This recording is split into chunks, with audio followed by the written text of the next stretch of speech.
2023 one day world কাপের সেমিফাইনালে মুখোমুখি হয়েছিল ইন্ডিয়া নিউজিল্যান্ড। 397 রান করেছিল প্রথমে ব্যাট করে ইন্ডিয়া এবং 387 গিয়ে থেমেছিল নিউজিল্যান্ড।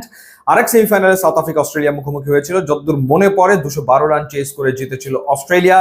ফাইনালটা হয়েছিল এক পেশে, সেই ফাইনালে অস্ট্রেলিয়া ইন্ডিয়াকে হারিয়েছিল 6 উইকেটে। এবারের চ্যাম্পিয়ন্স ট্রফিতেও এই চারটা দলই সেমিফাইনালে খেলছে, শুধু প্রতিপক্ষ আসলে বদলে গেছে।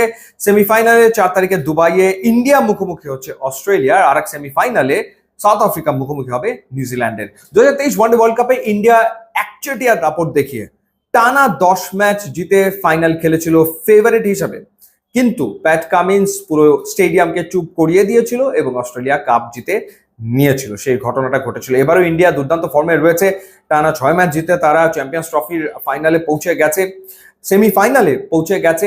তবে অস্ট্রেলিয়া টিমে কিন্তু Hazlewood, Pat Cummins, Mitchell Marsh, Stoinis, তারা মিচেল স্টার্ক তারা নেই, সুতরাং ডেফিনেটলি সেমিফাইনালে ইন্ডিয়া ফেভারিট হিসেবেই নামবে। বাট মাইটি অস্ট্রেলিয়া দলটার নাম ভুলে গেলে আসলে চলবে না, এবং যখন অস্ট্রেলিয়া সেমিফাইনাল বা ফাইনালে পৌঁছে যায় তখন তারা আসলে একটা ডিফারেন্ট টিম হয়ে ওঠে, অন্যরকম একটা টিম হয়ে ওঠে, কোনো সন্দেহ আসলে নাই।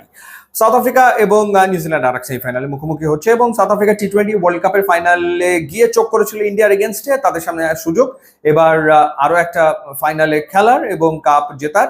নিউজিল্যান্ড ধারাবাহিকভাবে তারা ভালো ক্রিকেট খেলছে, শুধুমাত্র কাপ জিততে পারছে না, সুতরাং তাদের সামনেও একটা সুযোগ ডেফিনেটলি রয়েছে। গ্রুপ পর্বের শেষ ম্যাচটাতে ইন্ডিয়া নিউজিল্যান্ডকে হারালো 44 রানের ব্যবধানে। প্রথমে ব্যাট করে 249 করেছিল 9 উইকেটে ইন্ডিয়া। শ্রেয়াস আইয়ারের দুর্দান্ত আরো একটা ইনিংস আমরা দেখলাম, জবাবে নিউজিল্যান্ড 205 রানে গুটিয়ে গেছে, এবং বরুণ চক্রবর্তীর এক্সেলেন্ট বোলিং আমরা আসলে দেখেছি। দুবাইয়ে ডেফিনেটলি স্পিনাররা আসলে রাজত্ব করছে, বা স্পিনারদের খেলাটা ডিফিকাল্ট, সেই ক্ষেত্রে অস্ট্রেলিয়ার ব্যাটাররা স্পিনে কিছুটা চাপে পড়তেই পারে। সো কোন দুটো দল ফাইনাল খেলবে বলে আপনি মনে করছেন অবশ্যই জানাবেন, এবং জানিয়ে রাখি তীব্র গরম ও কঠিন আবহাওয়া থেকে আপনার ঘরকে সুরক্ষা দিতে নিয়ে আসুন Nippon Paints, trusted Japanese brand. YouTube, Instagram link দেওয়া আছে, যেগুলো খুবই খুশি হবে। And thanks for watching.